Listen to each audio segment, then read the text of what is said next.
નમસ્તે વિદ્યાર્થી મિત્રો, નવયુગ શૈક્ષણિક સંકુલના ઓનલાઈન વિડીયો લેક્ચરની અંદર આપનું હાર્દિક સ્વાગત છે. ગત લેક્ચરની અંદર આપણે સાક્ષરતા ભણી આગે કૂચ ભારતીય લોકશાહી સામેના પડકારો અને પ્રતિભાવોની અંદર ભણી રહ્યા હતા. એની અંદર ઓપરેશન બ્લેકબોર્ડ નામે ઝુંબેશ શરૂ કરવામાં આવી કે જે ના થકી સાક્ષરતાની અંદર કંઈક સુધારો લાવી શકાય. તો ઓપરેશન બ્લેકબોર્ડ ઝુંબેશ ક્યારે શરૂ કરવામાં આવી હતી? તો કે 1987-88 ની અંદર, બરાબર. 1987-88 ની અંદર ઓપરેશન બ્લેકબોર્ડ નામે એક ઝુંબેશ શરૂ કરવામાં આવી હતી. ઓપરેશન બ્લેકબોર્ડ ઝુંબેશ કોની સાથે સંકળાયેલી છે? સાક્ષરતા સાથે, બરાબર. નિરક્ષરતાને દૂર કરવા માટે, નિરક્ષરતાને હટાવવા માટે આ પ્રકારની એક ઝુંબેશ શરૂ કરવામાં આવી હતી. ત્યારબાદ જોઈએ, નવી રાષ્ટ્રીય શિક્ષણ નીતિ છે એ 1986ના ભાગરૂપે, બરાબર. નવી રાષ્ટ્રીય શિક્ષણ નીતિ ક્યારે અમલમાં આવી? 1986 ની અંદર. અને એના ભાગરૂપે શું કાર્ય શરૂ કરવામાં આવ્યું? એક નવી રાષ્ટ્રીય શિક્ષણ નીતિના ભાગરૂપે છે 1988 થી રાષ્ટ્રીય સાક્ષરતા અભિયાન શરૂ કરવામાં આવ્યું. આ પણ ટોપિક અગત્યનો છે કે ભાઈ 1986 ની અંદર જે નવી રાષ્ટ્રીય શિક્ષણ નીતિ આવી એના ભાગરૂપે છે એ આ ઝુંબેશ છે એ શરૂ કરવામાં આવી. અને 1986ની રાષ્ટ્રીય શિક્ષણ નીતિના ભાગરૂપે 1988 ની અંદર છે 1988 થી રાષ્ટ્રીય સાક્ષરતા અભિયાન છે એ શરૂ કરવામાં આવ્યું.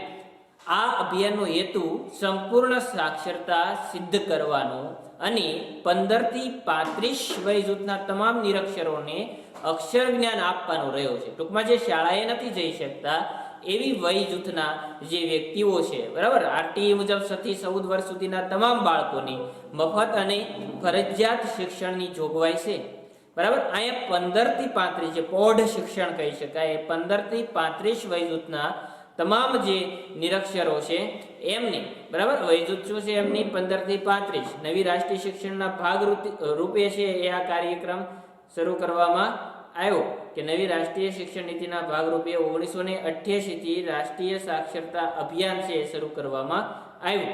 આ અભિયાનનો હેતુ છે એ શું હતો? તો કે સંપૂર્ણ સાક્ષરતા સિદ્ધ કરવાનો હતો, બરાબર, કે જે સંપૂર્ણ રીતે આપણે સાક્ષરતા પ્રાપ્ત કરી શકીએ, સાક્ષરતા સિદ્ધ કરી શકીએ એવો હેતુ હતો. 1988 થી સાક્ષરતા અભિયાન શરૂ કરવામાં આવ્યું, બરાબર. અને આ અભિયાનનો હેતુ છે એવો હતો કે 15 થી 35 વર્ષની વય જૂથના તમામ જે નિરક્ષરો છે એમને અક્ષર જ્ઞાન આપવાનો રહ્યો છે. મોટા પ્રમાણમાં જે સાક્ષરતા અને પ્રાથમિક શિક્ષણનો ફેલાવો કરવા શાળાઓ ઉપરાંત ઘર આંગણે અથવા સાર્વજનિક સ્થળોએ અનૌપચારિક શિક્ષણની પણ વ્યવસ્થા કરવામાં આવી. આના ભાગરૂપે 15 થી 35 વર્ષના વય જૂથના તમામ લોકો જે નિરક્ષરો છે એને અક્ષર જ્ઞાન આપવાની રહ્યો છે. બીજું કે મોટા પ્રમાણમાં જે સાક્ષરતા અને પ્રાથમિક શિક્ષણનો ફેલાવો થાય, બરાબર, મોટાભાગના લોકો એ માટે જાગૃત બને એ કરવા માટે શાળાઓ ઉપરાંત શાળાઓ સિવાય ઘર આંગણે ઘણી વખત પહેલાના સમયની અંદર રાત્રિય શાળાઓ પણ શરૂ કરવામાં આવી હતી. અને 15 થી 35 વર્ષની વય જૂથના જે કંઈ લોકો છે એ પણ લખી વાંચી શકે એટલું જ્ઞાન એમને પ્રાપ્ત થાય, સાક્ષર બને એ માટે અને આ સાક્ષરતાને સિદ્ધ કરવા માટેના પ્રયાસો રહ્યા છે, બરાબર. હવે ઘર આંગણે છે અથવા સાર્વજનિક સ્થળોએ પણ અનૌપચારિક શિક્ષણની પણ વ્યવસ્થા કરવામાં આવી છે. હવે આ કાર્ય માટે સ્વૈચ્છિક સંસ્થાઓનો પણ સહકાર મેળવવામાં આવ્યો છે. સરકાર ઉપરાંત જે કંઈ સ્વૈચ્છિક સંગઠનો છે, સ્વૈચ્છિક સંસ્થાઓ છે એ પણ સરકારને આ કાર્યની અંદર મદદરૂપ બની રહી છે સાક્ષરતા સિદ્ધ કરવામાં. અને એમને જરૂરી નાણાકીય સહાય છે એ પણ આપવામાં આવે છે. જે કંઈ નાણાં ભંડોળ છે આ કાર્ય કરવા માટે, જે કંઈ સુવિધાઓ ઊભી કરવાની છે, નવા જે કંઈ આખું માળખું જે ઊભું કરવાનું છે, બરાબર, શાળાઓ ઓરડાઓ વ્યવસ્થિત રીતે બનાવવાના છે, એ માટે જે કંઈ નાણાકીય સહાયની જરૂર પડે એ આવી સંસ્થાઓ છે એમની પણ સહાય લેવામાં આવી રહી છે. અહીંયા જો કોઈ અગત્યના ટોપિક હોય તો આપણે યાદ રાખવાનું, નવી રાષ્ટ્રીય શિક્ષણ નીતિ ક્યારે અમલમાં આવી? 1986 ની અંદર. MCQ ની અંદર આ ઓપ્શનની અંદર પૂછાઈ શકે એવો MCQ છે. ત્યારબાદ એના ભાગરૂપે જે અભિયાન શરૂ કરવામાં આવ્યું તો કે કયું? રાષ્ટ્રીય સાક્ષરતા અભિયાન. ક્યારે શરૂ કરવામાં આવ્યું? 1988 ની અંદર આ રાષ્ટ્રીય સાક્ષરતા અભિયાન શરૂ કરવામાં આવ્યું. કોના ભાગરૂપે? તો કે જે નવી રાષ્ટ્રીય શિક્ષણ નીતિ હતી, બરાબર, 1986 ની એના ભાગરૂપે છે એ 1988 થી સાક્ષરતા અભિયાન શરૂ કરવામાં આવ્યું. અહીં એક MCQ નીકળે, એક અથવા 1 માર્કનો હેતુલક્ષી વિભાગ બી નો પ્રશ્ન છે એ નીકળે કે ભાઈ નવી રાષ્ટ્રીય શિક્ષણ નીતિ ક્યારે અમલમાં આવી? 1986 ની અંદર. એના ભાગરૂપે રાષ્ટ્રીય સાક્ષરતા અભિયાન ક્યારે શરૂ કરવામાં આવ્યું? 1988 ની અંદર. બરાબર. કયું અભિયાન શરૂ કરવામાં આવ્યું? રાષ્ટ્રીય સાક્ષરતા અભિયાન. ત્યારબાદની જે વાત છે એનો વય જૂથ છે કે આ અભિયાનનો હેતુ શું હતો? તો કે ભાઈ સંપૂર્ણ સાક્ષરતા સિદ્ધ કરવાનો.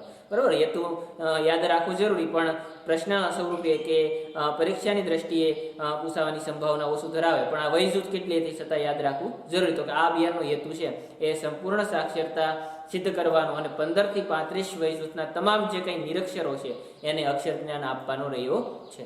હવે મોટા પ્રમાણમાં સાક્ષરતા અને પ્રાથમિક શિક્ષણનો ફેલાવો કરવા શાળાઓ ઉપરાંત ઘર આંગણે અથવા સાર્વજનિક સ્થળોએ અનૌપચારિક શિક્ષણની પણ વ્યવસ્થા કરવામાં આવી. શું કામ? તો કે જે લોકો છે એ શાળાએ આવી શકતા નથી એમને શિક્ષણ આપવા માટે શાળાઓ ઉપરાંત પોતે ઘર આંગણે ભણી શકે એ માટે મેં તમને કહ્યું એમ કે પહેલાં રાત્રિ શાળાઓ ચલાવવામાં આવી હતી એમના માટે. બરાબર. આ 35 વર્ષથી વધુ વય જૂથના જે પોઢ શિક્ષણ જે છે એ આવું એક પોઢ શિક્ષણ પણ શરૂ કરવામાં આવેલું. બરાબર. અને એના માટે જે કંઈ માળખું ઊભું કરવા માટે નાણાકીય જોગવાઈ છે એ સરકાર ઉપરાંત આવી જે કંઈ સ્વૈચ્છિક સંસ્થાઓ છે એમનો પણ એમાં સહકાર મેળવવામાં આવ્યો છે. બરાબર. મિત્રો ખાસ ધ્યાન રાખો કે જ્યારે કોઈ પણ મુદ્દો આપણે ભણતા હોઈએ છીએ થિયરિકલ વિષયની અંદર, ત્યારે આપણને અમુક વસ્તુ છે નક્કી હોય છે કે આની અંદરથી MCQ વિભાગ બી ના પ્રશ્નો બરાબર ચોક્કસ હોય જ છે. દાખલા તરીકે જેમ કીધું એમ નવી રાષ્ટ્રીય શિક્ષણ નીતિ તો 1986 ની અંદર MCQ 100% આમાંથી નીકળે. બરાબર. હેતુલક્ષી પ્રશ્ન નીકળે. તો અને આખો પ્રશ્ન છે એ ટૂંકનોંધ સ્વરૂપે લખો કે ભાઈ સાક્ષરતા માટે થયેલા પ્રયત્ન. બરાબર. અથવા તો સાક્ષરતા પર ટૂંકનોંધ લખો. આ સ્વરૂપે પૂછાય ત્યારે આપણે સમગ્રમાં જે કંઈ ટોપિક છે એ યાદ રાખવું જરૂરી બનતો હોય છે. તો અહીંયા જે કંઈ નિરક્ષરો છે એને અક્ષર જ્ઞાન આપવા માટેનો રહ્યો છે. ત્યારબાદ જોઈએ તો કે મોટા પ્રમાણમાં સાક્ષરતા અને પ્રાથમિક શિક્ષણનો ફેલાવો કરવા માટે આજે શાળાઓ ઉપરાંત છે એ ઘર આંગણે અથવા તો જે કંઈ જાહેર સ્થળો છે, સાર્વજનિક સ્થળો છે, ત્યાં અનૌપચારિક શિક્ષણની પણ વ્યવસ્થા કરવામાં આવી છે. બરાબર. અને મેં કીધું એમ કે આ કાર્ય માટે સ્વૈચ્છિક સંસ્થાઓ છે એ પણ મદદ કરી રહી છે અને એમની પણ સહકાર મેળવવામાં આવ્યો છે અને એમને કંઈ જરૂરી જે કંઈ નાણાકીય સહાય છે એ પણ આપવામાં આવે છે. બરાબર. સરકાર દ્વારા પણ એ સ્વૈચ્છિક સંસ્થાઓને નાણાકીય સહાયની જરૂર હોય તો આપવામાં આવે છે. ખાસ કરીને જે નબળા વર્ગોના બાળકો માટે રાત્રિ શાળાઓ તથા તેમના રહેઠાણની આસપાસ શિક્ષણ વ્યવસ્થા ઊભી કરવાના પ્રયાસો હાથ ધરવામાં આવ્યા છે. નબળા વર્ગો એટલે કે જે શિક્ષણથી વંચિત છે, સામાજિક, આર્થિક અને શૈક્ષણિક રીતે પછાત છે, જેમાં આપણે આગળ વાત કરી હતી કે અનુસૂચિત જાતિ, અનુસૂચિત જનજાતિ, અન્ય પછાત વર્ગો SC, ST અને OBC, schedule cast, schedule tribe અને અધર બેકવર્ડ ક્લાસ. બરાબર. આવા જે વર્ગો છે એના માટે જે એ દાખલા તરીકે ઘણી વખત શું હોય કે સ્થળાંતર કરતા હોય. બરાબર. શું કામ? કે પોતાના કામ માટે, ધંધા રોજગાર માટે એક જગ્યાએથી બીજી જગ્યાએ એમનું સ્થળાંતરણ થતું હોય અને પરિણામ સ્વરૂપે એમના જે બાળકો છે એ શિક્ષણથી વંચિત રહેતા હોય છે. બરાબર. અથવા તો એમાં જે ડ્રોપ થવાની સંભાવના છે એ વધારે હોય. પરિણામ સ્વરૂપે સરકાર દ્વારા એ પણ પ્રયત્ન કરવામાં આવ્યો કે જેથી કરીને એ પણ સળંગ શિક્ષણ મેળવી લે, જે ડ્રોપનો રેશિયો છે એ એમાં ઘટાડો થાય એ માટે પ્રયાસ કરવામાં આવી રહ્યો. આપણે જેમ વાત કરી કે ભાઈ ખાસ કરીને જે નબળા વર્ગના બાળકો છે એમના માટે સરકારે રાત્રિ શાળાઓ, તેમના રહેઠાણની આસપાસ જ શિક્ષણની વ્યવસ્થા ઊભી કરવાના પ્રયાસો હાથ ધરવામાં આવ્યા છે. અહીં આપણે એક ઉદાહરણ જોઈએ તો આપણા માનનીય વડાપ્રધાન નરેન્દ્રભાઈ મોદી દ્વારા અને એક પ્રયાસ થયેલો છે કે ભાઈ આદિવાસી છાત્રાલયો, આદિવાસી શાળાઓ તે શરૂ કરવામાં આવી છે. દુર્ગમ વિસ્તારોમાં જંગલની અંદર રહેતા હતા. બરાબર. જેમના બાળકોને શિક્ષણ મેળવવા માટે દૂર દૂર સુધી જવું પડતું હતું. બીજા નંબરમાં એ લોકો જો બીજા ધંધા વ્યવસાય કરવા માટે શહેરમાં કે એમના માતા પિતા જાય તો બાળકોને શાળા છોડવી પડતી હતી અથવા તો શાળાઓ વારંવાર બદલવી પડતી હતી. તો એના કારણે એ ત્યાં જ રહી શકે એ માટે આદિવાસી છાત્રાલયો શરૂ કર્યા. બરાબર. તો આ જોગવાઈ આનું ઉદાહરણ અહીંયા આપણે બંધ બેસાડી શકીએ કે જરૂરી નાણાકીય સહાય છે. ખાસ કરીને નબળા બાળકો માટે રાત્રિ શાળાઓ, એમના રહેઠાણની આસપાસ છે એ વ્યવસ્થા ઊભી કરવાના પ્રયાસો હાથ ધરવામાં આવ્યા. તો આ પ્રકારની એક અનૌપચારિક શિક્ષણ વ્યવસ્થા સાથે છે એ નિરંતર શિક્ષણનો કાર્યક્રમ પણ છે. હવે નિરક્ષરતાની સંપૂર્ણ નાબૂદી માટે હાલ સર્વ શિક્ષા અભિયાન કાર્યરત છે. હાલની અંદર જે કંઈ અભિયાન ચાલુ છે, બરાબર, સાક્ષરતા અભિયાન નહીં, પણ આજે હાલની અંદર છે એ સર્વ શિક્ષા અભિયાન, અને SSA તરીકે ઓળખવામાં આવે. ખાસ ધ્યાન રાખજો, ઘણી વખત એવું પૂછે, બરાબર, SSA ક્યારે શરૂ કરવામાં આવ્યું અને સર્વ શિક્ષા અભિયાન ક્યારે શરૂ કરવું, તો બે એક જ છે, યાદ રાખવાનું. SSA નું પૂરું નામ તો કે સર્વ શિક્ષા અભિયાન, બરાબર, SSA સર્વ શિક્ષા અભિયાન. જે હાલ સર્વ શિક્ષા અભિયાન છે એ આપણા કાર્યરત છે. તમે પ્રાથમિક શાળાઓની અંદર જુઓ તો દોરેલું હોય છે એકને એક ચિત્ર, અને એમાં લખ્યું હોય કે ભાઈ સૌ ભણે સૌ આગળ વધે, બરાબર. તો આ SSA છે એ સર્વ શિક્ષા અભિયાન પણ કાર્યરત છે એના માટેનું, બરાબર. ત્યારબાદ અહીંયા આપણે સાક્ષરતા ભણી આગે કુર્સની અંદર છે એ હજી જે કંઈ રાજ્યો છે, કયા રાજ્યની અંદર શિક્ષણનું પ્રમાણ કેટલું છે એ પણ આપણે જોવાનું છે.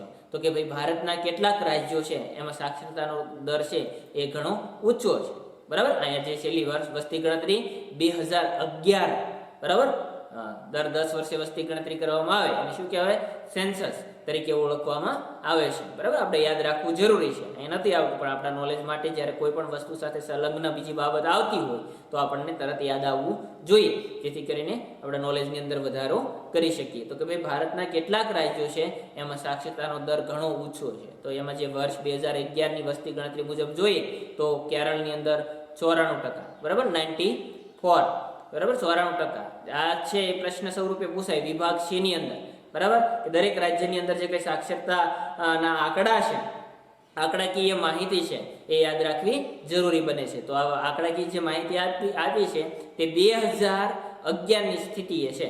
તો કે 2011ની વસ્તી ગણતરી મુજબ કેરળ છે એની અંદર 94%, 94, બરાબર. આ સૌથી ઊંચું સાક્ષરતા દર ધરાવતું રાજ્ય છે કેરળ. ત્યારબાદ લક્ષદ્વીપ છે 91.85%, એટલે કે 91.85%, બરાબર. મિઝોરમ 91.33%, ગોવા 88.70%. આંકડાકીય માહિતી ખાસ યાદ રાખો. જ્યારે કેટલાક રાજ્યોમાં તે ઘણો નીચો છે. હવે જો અહીંયા આપણે ડિફરન્ટ પાડવાનો છે, તફાવત પાડવાનો છે. આમાં એવું બને છે ઊંચો સાક્ષરતા દર ધરાવતા રાજ્યો અને નીચો સાક્ષરતા દર ધરાવતા રાજ્યો. એમાં ઊંચો સાક્ષરતા દર ધરાવતા રાજ્યો છે એમાં સમાવેશ થશે કેરળનો, બરાબર, 94% સાથે, લક્ષદ્વીપ 91.85% સાથે, મિઝોરમ 91.33% સાથે, ગોવા 88.70% સાથે. આ જે રાજ્યો છે કેરળ, લક્ષદ્વીપ, મિઝોરમ અને ગોવા, જે 4 રાજ્યો છે એ ઊંચો સાક્ષરતા દર ધરાવતા રાજ્યો ગણાશે, બરાબર. હવે જે આપણે આગળ વાત કરવા જઈ રહ્યા છીએ એ રાજ્યોના છે એનો સમાવેશ થશે નીચો સાક્ષરતા દર ધરાવતા રાજ્યોની અંદર એમનો સમાવેશ થશે. તો કે ભાઈ કેટલાક રાજ્યો છે તે ઘણો નીચો સાક્ષરતા દર ધરાવે છે, અથવા તો એમનો સાક્ષરતા દર છે એ ઘણો નીચો છે. જેમ કે ઝારખંડ, બરાબર, 66.41, બરાબર, 66.41%. એની સામે અરુણાચલ પ્રદેશ છે એ 65.38%, બિહાર 61.80%, ગુજરાતમાં સાક્ષરતા દર છે 78.30% છે, બરાબર. હવે સમગ્ર દેશમાં સાક્ષરતાની સરેરાશ ટકાવારી, સમગ્ર દેશની સરેરાશ કાઢવી હોય સાક્ષરતાની, તો સમગ્ર દેશમાં સાક્ષરતાની સરેરાશ ટકાવારી 74.04%, બરાબર, એટલે કે 74.4% છે. સમગ્ર દેશની સરાસરી સાક્ષરતા દર કેટલો છે? 74.4%. હવે અહીંયા સૌથી ઊંચો સાક્ષરતા દર ધરાવતું રાજ્ય કયું બનશે? તો કે કેરળ. તો એની સામે સૌથી નીચો સાક્ષરતા દર ધરાવતું રાજ્ય કયું બનશે? બિહાર. આ પણ તમારે MCQ ની અંદર એ રીતે સૌથી ઊંચો અને સૌથી નીચો એ કેરળ અને બિહાર એ રીતે યાદ રાખવાનું છે. બધા જ રાજ્યો યાદ રાખવાની વાત કરીએ તો કે સૌથી ઊંચો સાક્ષરતા દર ધરાવતા રાજ્યો ક્યાં ક્યાં? તો કે કેરળ, લક્ષદ્વીપ, મિઝોરમ અને ગોવા, બરાબર. આ જે 4 રાજ્યો છે એ એવા છે કે જે સૌથી જ્યાં સાક્ષરતાનું પ્રમાણ સારું વધારે પ્રમાણમાં છે, સાક્ષરતા છે એ ટૂંકમાં સિદ્ધિ છે એ હાંસલ કરેલી છે. જ્યારે કેટલાક રાજ્યો જે નીચો સાક્ષરતા દર ધરાવે છે એમાં કોનો સમાવેશ થશે? તો કે ઝારખંડ, અરુણાચલ પ્રદેશ, બિહાર, બરાબર. અને ગુજરાતમાં જે સાક્ષરતા દર છે એમની ટકાવારી કેટલી છે આપણા રાજ્યની અંદર? તો કે 78.30%, બરાબર. સાક્ષરતાની જે આખા દેશમાં સરેરાશ ટકાવારી છે એ કેટલી છે? તો કે 74.04% છે. હવે આમાં પણ સ્ત્રી અને પુરુષ સાક્ષરતાનું પ્રમાણ કેવું છે? તો કે તેમાં પણ સ્ત્રીઓમાં સાક્ષરતાનું પ્રમાણ છે એ ઓછું છે. આજે ધીરે ધીરે કન્યા કેળવણી ના પ્રયાસો રૂપે આપણે આગળ આવવાનું છે. કન્યા કેળવણી, સ્ત્રી સશક્તિકરણ, બરાબર, એ મુદ્દાઓ આપણે આગળ ભણવાના છે. પહેલાના સમયમાં સ્ત્રીઓને ઘરની 4 દિવાલોની અંદર જ છે રહેવું પડતું, પણ આવા પ્રયાસોના ભાગરૂપે આજે સ્ત્રીઓ છે એ પણ વિવિધ ક્ષેત્રોની અંદર આવતી થઈ છે અને એમાં પણ શિક્ષણનું પ્રમાણ વધ્યું છે. પણ જે ત્યારની ટકાવારીની સરેરાશ પ્રમાણે જોઈએ તો તેમાં પણ સ્ત્રીઓમાં જે સાક્ષરતાનું પ્રમાણ છે એ ઓછું છે. આમ આ બધા પ્રયાસો છતાં હજુ આપણે સંપૂર્ણ સાક્ષરતાના લક્ષ્યાંકને સિદ્ધ કરી શક્યા નથી. આઝાદીના આટલા વર્ષો વીતી ગયા પછી પણ આપણે જે આ રાજ્યોની ટકાવારી 2011ની સ્થિતિએ જોઈ કે જે રાજ્યો ક્યાં રાજ્યો છે ઊંચો સાક્ષરતા દર હાંસલ કરી શક્યા છે અને નીચો સાક્ષરતા દર ધરાવતા રાજ્યો ક્યાં છે, બરાબર, સરેરાશ ટકાવારી કેટલી છે.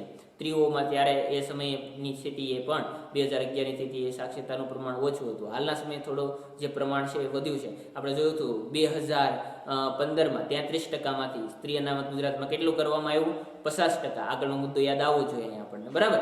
તો અહીંયા તેમાં સ્ત્રીઓ છે સાક્ષરતાનું પ્રમાણ ખૂબ જ ઓછું, પણ છતાં આ બધા પ્રયાસો છતાં હજુ આપણે જે લક્ષ્યાંક પ્રાપ્ત કરવો છે, આપણે જે ધ્યેય રાખ્યું છે એ ધ્યેય સુધી એ લક્ષ્યાંકને સિદ્ધ આપણે હજી કરી શક્યા નથી. હવે આગળ જોઈએ તો કે ભારતનો એક પણ બાળક પ્રાથમિક શિક્ષણથી વંચિત ન રહે તે માટે રાઇટ ટુ એજ્યુકેશન RTE, અગાઉ પણ આની વાત આપણે કરી હતી, ફરી વખત રિપીટ કરીએ. RTEનો કાયદો ક્યારે આવ્યો અમલમાં, બરાબર, એ આપણે ખાસ ધ્યાન રાખવાનું છે કે 2010થી અમલમાં આવ્યો.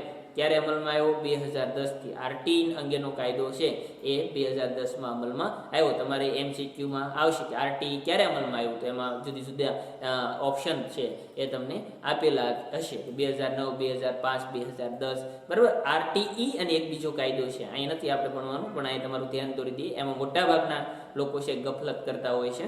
RTE અને RTI, બરાબર. RTE છે એ રાઇટ ટુ એજ્યુકેશન છે, એટલે કે શિક્ષણ મેળવવાનો રાઇટ, શિક્ષણ મેળવવાનો અધિકાર છે, જે 2010થી અમલમાં આવ્યો. જ્યારે એક બીજો કાયદો છે RTI, બરાબર, રાઇટ ટુ ઇન્ફોર્મેશન, માહિતી મેળવવાનો કાયદો, એ અમલમાં આવ્યો છે 2005, બરાબર. RTI છે કે RTE એ જોઈ અને સમજી અને પ્રશ્ન છે એ આપણે ત્યારે હેન્ડલ કરવાનો હોય છે, બરાબર, નહીંતર ગફલત થવાની શક્યતા રહેશે. ઘણી વખત આપણે RTIના વેમમાં છે એ RTE 2005માં અમલમાં આવ્યો એવું આપણે ભૂલ કરી બેસતા હોઈએ છીએ. તો અહીં ભૂલ ન થાય એ તકેદારી રાખવી.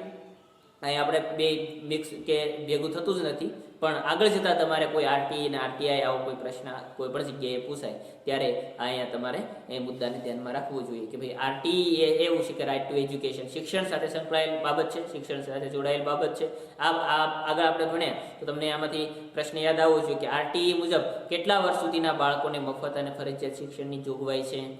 ગત લેક્ચરની અંદર જ મુદ્દામાં આપણે આવ્યો, બરાબર, તો કે 6 થી 14 વર્ષ સુધીના બાળકોને મફત અને ફરજિયાત શિક્ષણની જોગવાઈ એમાં રહેલી છે. હવે શિક્ષણનું આગવું મહત્વને ધ્યાને લેતા તે મૂળભૂત હકની યાદીમાં સ્થાન પામ્યું. આપણે જે મૂળભૂત હકો છે, બરાબર, એ મૂળભૂત હકની અંદર શિક્ષણ મેળવવાનો પણ અધિકાર છે, એ મૂળભૂત છે, આપણો પાયાનો અધિકાર છે, પાયાનો હક છે, બરાબર. શિક્ષણના હકનો પણ એની અંદર એ શિક્ષણનું આગવું મહત્વને ધ્યાને લઈ અને મૂળભૂત હકની યાદીની અંદર એમને પણ સ્થાન આપવામાં આવ્યું છે.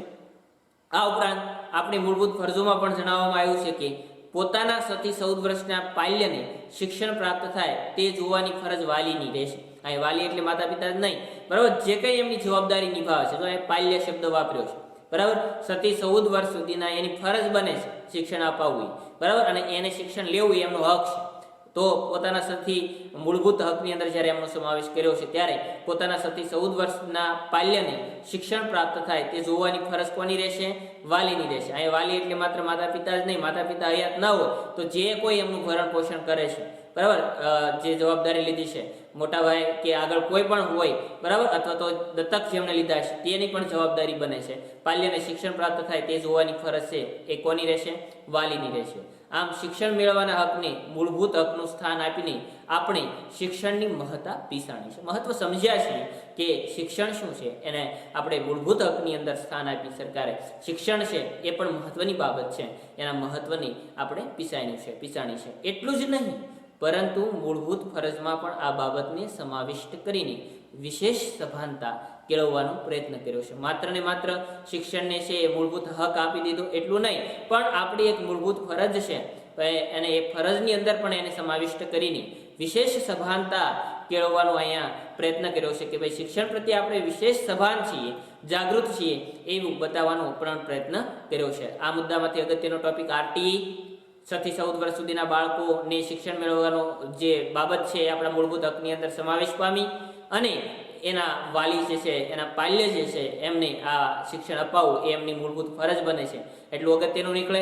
આગળના ટોપિકની અંદર કેટલા રાજ્યો છે એ સાક્ષરતાની દ્રષ્ટિએ ટૂંકમાં ઊંચું સ્થાન ધરાવે છે અને કેટલાક રાજ્યો છે હજી પણ નીચું સ્થાન ધરાવે છે એ મુદ્દાઓ છે, એ ટકાવારી આંકડાકીય માહિતી છે એ યાદ રાખવાની છે. બરાબર, આ ટોપિકને અહીંયા આપણે સાક્ષરતા ભણી આગે કૂચ પૂરો કરીએ છીએ. જો તમને કોઈ પણ પ્રશ્ન હોય, ન સમજાતું હોય તો તમે પૂછી શકો છો. બરાબર, બાકી સાક્ષરતા ભણી આગે કૂચમાં કયા કયા ટોપિક અગત્યના છે, બરાબર, કેટલું આપણે યાદ રાખવું, કવર કરવું કેવી રીતે એ જરૂરી હોય છે. ત્યારબાદ હવે નવો મુદ્દો આપણે શરૂ કરવા જઈ રહ્યા છીએ, પ્રાદેશિક અસમતુલા. બરાબર, ભારતીય લોકશાહી સામેનો આ પણ એક પડકાર છે, પ્રાદેશિક અસમતુલા. પ્રદેશ શબ્દ તમને ખબર હશે, વિસ્તાર, પ્રદેશ.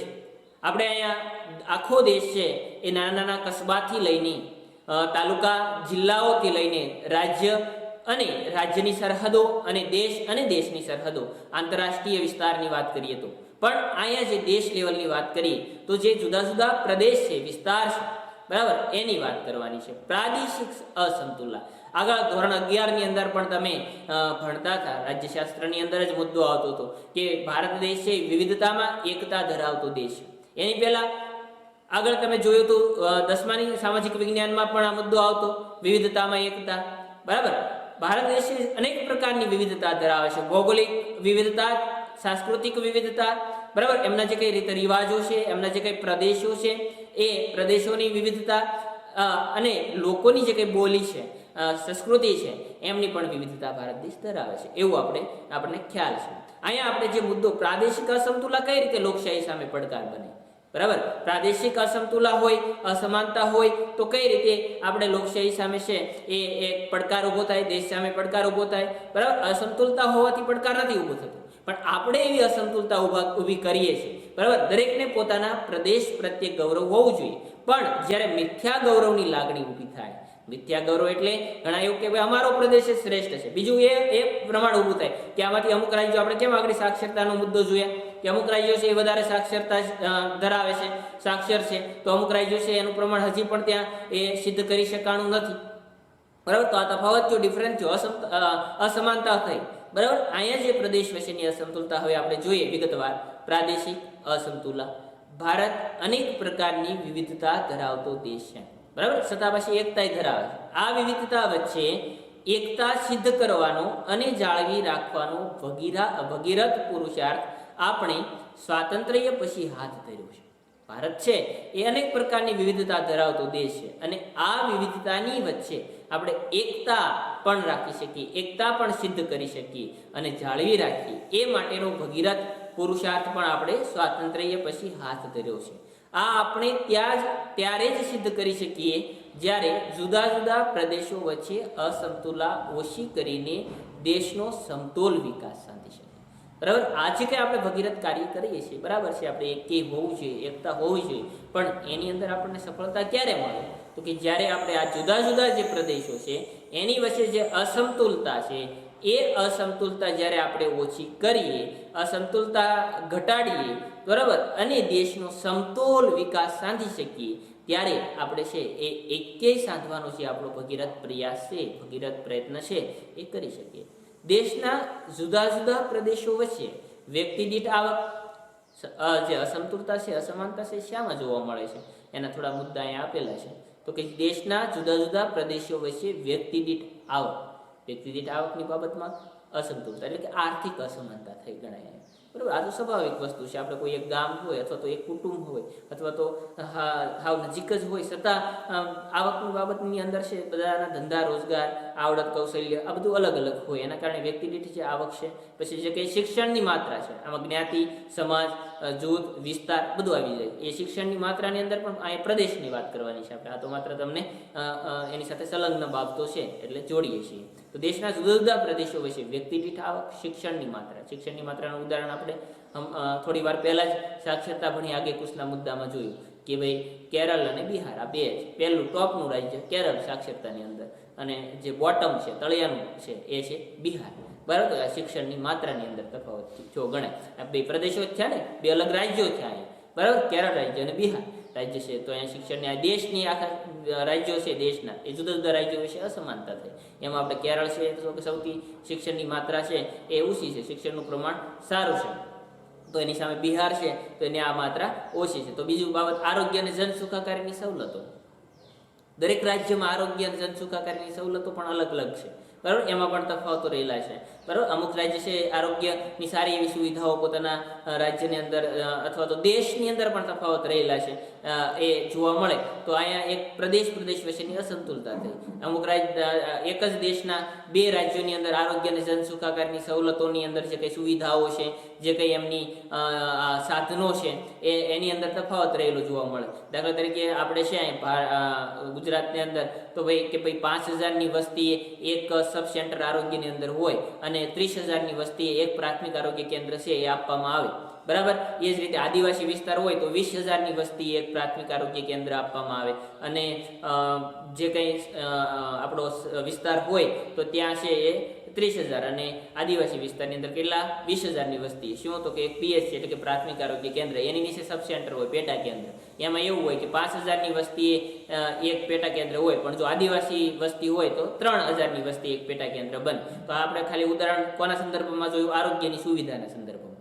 તો આરોગ્ય અને જન સુખાકારીની જે સવલતો છે, પછી જે વાહન વ્યવહાર છે, બરાબર, બધા જ રાજ્યનો વાહન વ્યવહાર સુવિધા છે એ એના જે કંઈ રસ્તાઓ છે, રોડ છે, એ બધા ની રાજ્યોની દ્રષ્ટિએ અને પ્રદેશ વચ્ચે આમાં પણ અસમાનતા અથવા એટલે કે અસમતુલા છે જોવા મળે. અને એના જે સંપર્કના સાધનો છે એ પણ એની બાબતો છે એ પણ તફાવત. રોજગારીની તકો, દાખલા તરીકે બિહાર, યુપી એ વિસ્તારના લોકો તમને ગુજરાતમાં જોવા મળે રોજગારી મેળવવા માટે આવ્યા હોય. બરાબર, સ્થળાંતરિત થયા હોય. શું કામ? તો કે ભાઈ અહીંયા સારા પ્રમાણમાં રોજગારી મળી રહે. તો આ રોજગારીની જે તક રહેલી છે એ પણ પ્રદેશ વચ્ચે અસમતુલતા રહેલી છે. ઉદ્યોગોનું પ્રમાણ છે, અમુક રાજ્યોની અંદર ધંધા, રોજગાર, ઉદ્યોગ છે એ સારા પ્રમાણમાં વિકસ્યા હોય. બરાબર, આપણે ગુજરાતની અંદર સુરત છે એ સૌથી ઝડપથી વિકસતું સિટી છે. ત્યાં વસ્તી ગીસ્તની દ્રષ્ટિએ, વસ્તી ગીસ્તાની દ્રષ્ટિએ સુરત સિટી છે એ સૌથી વધારે વસ્તી ગીસ્ત ત્યાં જોવા મળે. તો એ પાછો વસ્તી વધારો છે ગુજરાતની અંદર, એ પાછો અમદાવાદની અંદર સૌથી વધુ વસ્તી છે.